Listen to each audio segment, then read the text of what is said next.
Hello and welcome to another anime lore and theory video. I'm Shergog, your host, and today we are going to take a closer look at which nation would be the best to live in, aside of course from the obvious answer, the Sorcerer Kingdom of Ainsulgone. But before we are going to take a closer look at any of this, let me quickly thank my Patreons for supporting this channel and for choosing today's topic. And of course, I say as well thanks to all users of the YouTube thanks function for making one-time donations. And with that said, let's get to the topic at hand. The New World is in many respects a wonderfully and beautifully place, far removed from any kind of industrial pollution, from nuclear fallout that leaves wastelands in its wake, from acidic rain, and the general destruction of the environment, especially when compared to the hive world that Earth had become by the year of 2138. It's a treasure chest full of jewels. And Ainz, if he hadn't been bound by the Great Tomb of Nezarec, could explore the depths of the seas and the heights of the mountains, the jungles, deserts and steppes of this world, seeing for himself what he had never experienced in his life, a truly natural environment. As someone who had the fortune of living close to beautiful nature myself, I can only agree with Ainsulgone's sentiment. It's simply amazing to walk through landscapes that could as well be a wallpaper, or something seen in a nature documentary. And of course Ainsulgone was also genuinely thrilled to have his first camping trip, to pitch a tent with his own hands, to make and secure a perimeter himself when he worked together with the Swords of Darkness. But of course the New World is natural in the truest sense of the word.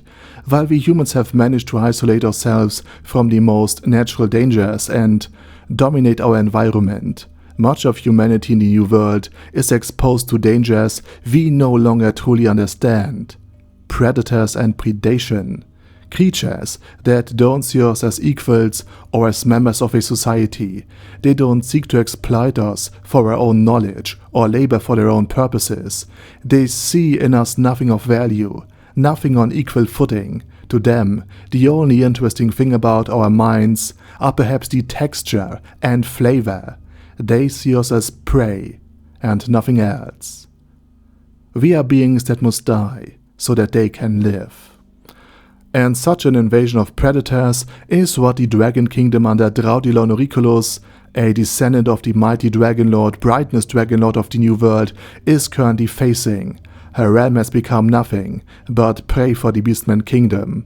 So, if there's a place where humans could live well outside of the Sorcerer Kingdom, the Dragon Kingdom and naturally the Beastman Kingdom are immediately ruled out, for obvious reasons. Furthermore, I consider most of the other kingdoms and nations in the middle of the nameless continent who constantly fight for dominance and supremacy to be equally dangerous or outright deadly for humans. For instance, trolls also eat humans, and there's a troll kingdom within the interior of the continent. And of course trolls are physically superior to us simply because of their incredible regenerative abilities alone. And then of course they are bigger and stronger. So many kingdoms are already out of the question, perhaps with the exception of the Goblin Kingdom, because we know there was once a Goblin King who fought dragons with an ash branch. And here comes the surprising part, he actually had managed to win. This being was most likely a player himself, his ash branch a world item, and we know he had a human woman as his companion. In other words, in the Goblin Kingdom, humans may at least have been tolerated at one time. Possibly, they have been even full members of society ever since. And given their longer biological lifespans, humans might have lived relatively good lives there, serving as a kind of living memory of the entire realm. Because I'd estimate the spawn rate of humans in the New World to be around 5 to 10 children per couple, while goblins likely would have a zero more at the end of that number. In other words, humans would preserve and pass on the knowledge of the land from one generation to the next. And since women generally live longer than men, and since the Goblin King had a human woman with him, such a division of labor doesn't seem implausible at all. So the Goblin Kingdom could be a possible candidate, although we don't know how good the life in it would truly be for humans. And that brings us to the better known lands of the New World. And one country where the quality of life as a human would be quite low is the Kingdom of Riestais. despite its immense wealth. Sure, life as a nobleman would be comfortable, but in a feudal agrarian society, your odds are 99 to 1 that you will end up a peasant or just as a menial worker and laborer. That means working the fields all year, being conscripted into the military service during harvest season, so most of your crops rot in the field, paying high taxes, and if you can't pay, the nobles might kidnap your daughter as compensation for your debts, as happened in Tuare's case. Corruption and crime are also rampant. The Eight Fingers have infiltrated every part of the society and parts of the nobility. Gambling, usury, and let's call them stimulants, are spreading rapidly. Only after Einsulgon's conquest of Riestais could life become decent in the surviving parts of the land, under the daemon of Marquis Raven. And the resettlement under the Sorcerer Kingdom would likely bear rich fruits, and every peasant that had survived would likely become a large landowner. But as stated, we are looking for the most livable country for humans outside the Sorcerer Kingdom. Another country where humans would have a hard time living a good life is the Holy Kingdom. Cut off from overland trade and constantly threatened by the beastmen on the Obalian hills, this already impoverished nation not only suffered from unending danger, but also from a natural geographic division into a northern and a southern half. And then of course came Jaldabaoth's own invasion. In other words, this land is by no means a good place to live, especially since so many of its people are deeply traumatized.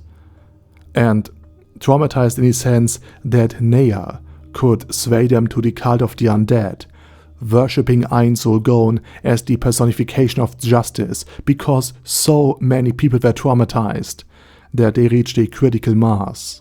Next we have the Arkland Council State, where thanks to the power of the dragons, one can likely lead a relatively safe and civilized life, even if humans are the minority there. The dragons maintain order.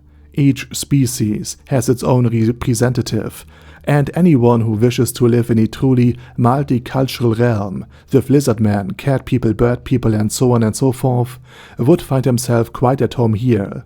For furries, this would probably be the most ideal country. Moreover, because of the dragons, no one in the New World would dare to attack Arkland, except perhaps for Ainz.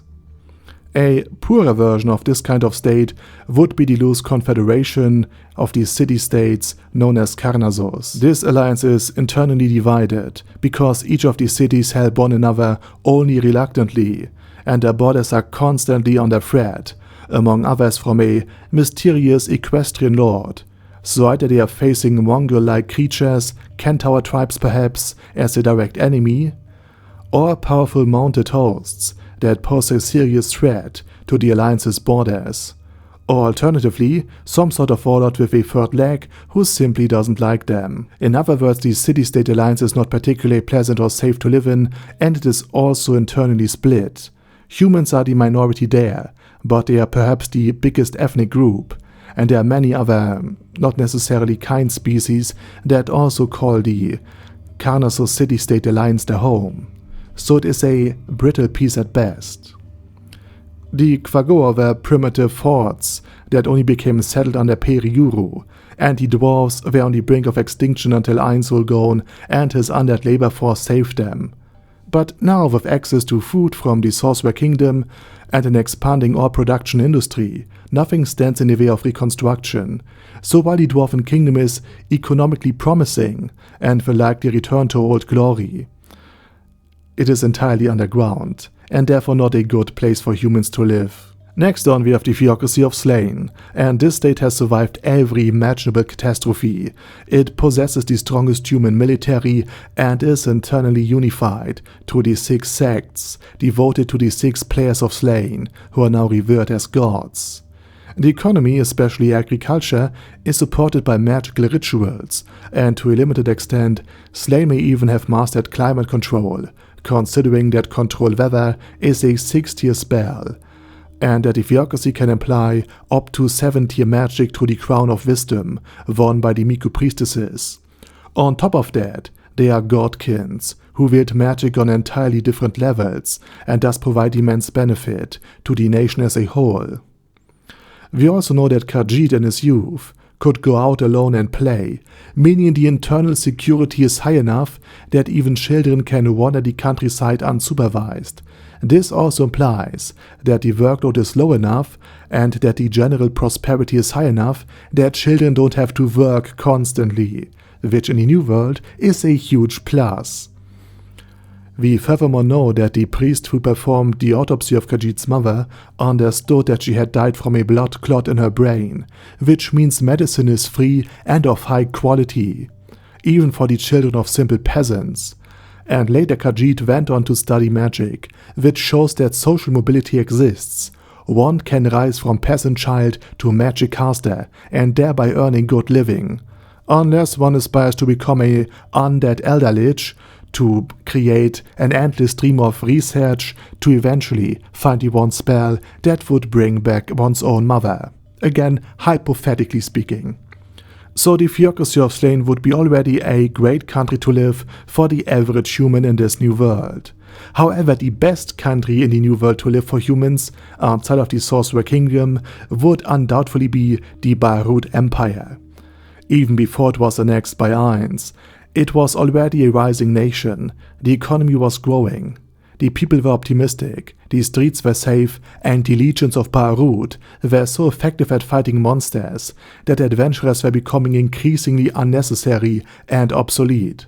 Moreover, Fluda Paradine had already begun, even before Ainz Ulgon's arrival, to gradually experiment with a form of undead labor, the same kind of workforce from which the Empire now greatly benefits. And of course, Emperor Jerknif is a brilliant ruler, and Fluda's magical academy provided him with a steady stream of talented individuals who might otherwise have gone to waste, but who now instead helped bring his empire to the forefront. And the empire also maintained trade routes deep, even reaching the Minotaur Kingdom, from which it imports refrigerators and ventilators. And after the takeover by the undead Overlord, or rather the vassalization, the Empire's conditions improved even further. Masses of undead workers, masses of undead legionaries, which meant the military expenses were effectively halved, since half of the human soldiers could be discharged. And of course, thanks to Albedo, new laws and economic policies were introduced that propelled the Empire's economy even further. And although the Empire became a vassal placed under Ainz Ulgon's rule, Jerknif formally remained emperor, and technically speaking, he retained his empire. It still exists, no longer fully independent but maintaining considerable internal autonomy.